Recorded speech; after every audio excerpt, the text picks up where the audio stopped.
Nonte Fonte, Nonte Fonte. Ay, gutom na ako.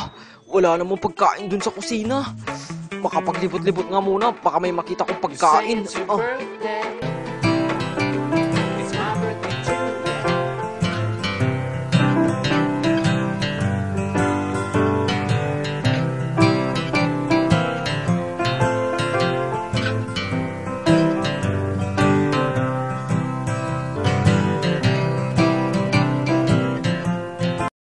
Wow, ang swerte ko. May pagkain na nakahanda para sa akin. Walang tao, libre yun para sa akin lang. Ang saya-saya ko, marami akong pera, matibay ako, hindi ako lampa. Ha ha ha, ganyan-ganyan lang, ikot pa. Mukhang masaya ako, dahil wala akong pera, meron pala. Nagpapautang ako, sinong uutang? Mga kapitbahay, dito ako sa street. Ano, may tao?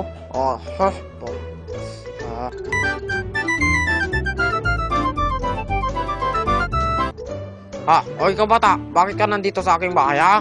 Uncle Lucio, ikaw pala. Pasensya na ha. Ito na lang bang natirang pagkain para sa akin ha?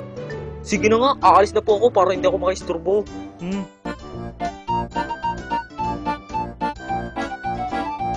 Ikaw talaga, eto na lang bang itinira mong pagkain para sa akin? Wala ka talagang modo, pero papalampasin ko ito. Huwag mo na itong uulitin ha. Ang bihira ka talaga. Bisit. Ang damot talaga itong matandang ito. Nakakainis, gagawa ko ng paraan para makuha ko ang natitirang pagkain. Bili kayo ng daga kayo dyan. Daga. Para lang po sa mga pusang may mga daga. Kailangan nyo po ng daga para pagpakain sa mga pusa nyong gutom. Ang mga lapastangan na yon, daga. Oy, Bansyo, bibili ako ng daga. Sandali lang, oy, ano? Bibili ka ng daga. Ipapautang ko yung sayo. Bayaran mo pag may pera ka na, ha? Seryoso ka? Nagabala ka pa para sa akin. Sige na nga, bibilhin ko na lang. Okay na. So, salamat. Sinabi niyang bibilhin niya. Dinaya niya ako. Hindi naman niya binayaran. Uncle, ito yung paborito mo. Isang daga. Tignan ko lang kung hindi ka tatakbo dito. Ang saya-saya ko, wala talaga akong problema. Wow! May taka! Umalis ka dito! Dili ka dito! Ayoko nang takot ako sa taga! Aray ko! Ang zimba ko! Tulong! Kapit-tahay! Tulungan niyo po ako!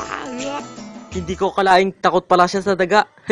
Ngayon, kukunin ko ang lahat ng pagkain na nandito sa kanyang bahay.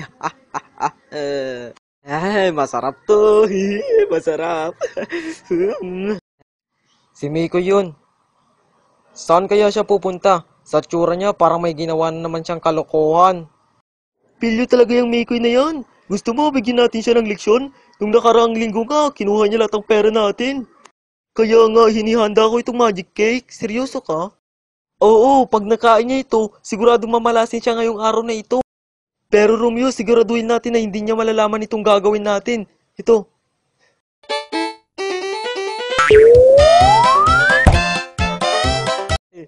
Saan na kayo nagpunta sa Uncle Lucio? Ayos, talagang maswerte ako ngayong araw na ito. Takot na takot siya sa daga. Makauwi na nga't makapag-almusal na rin. Gamitin niyo po ito, Uncle Lucio, para makapaghiganti po kayo sa kapilyuhan ni Mikoy. Paano ko gagamitin yan? Hindi ko alam kung nasan siya. Ha? Ano? Nandito siya sa loob ng aking bahay? Kumanda siya. Lagot siya sa akin.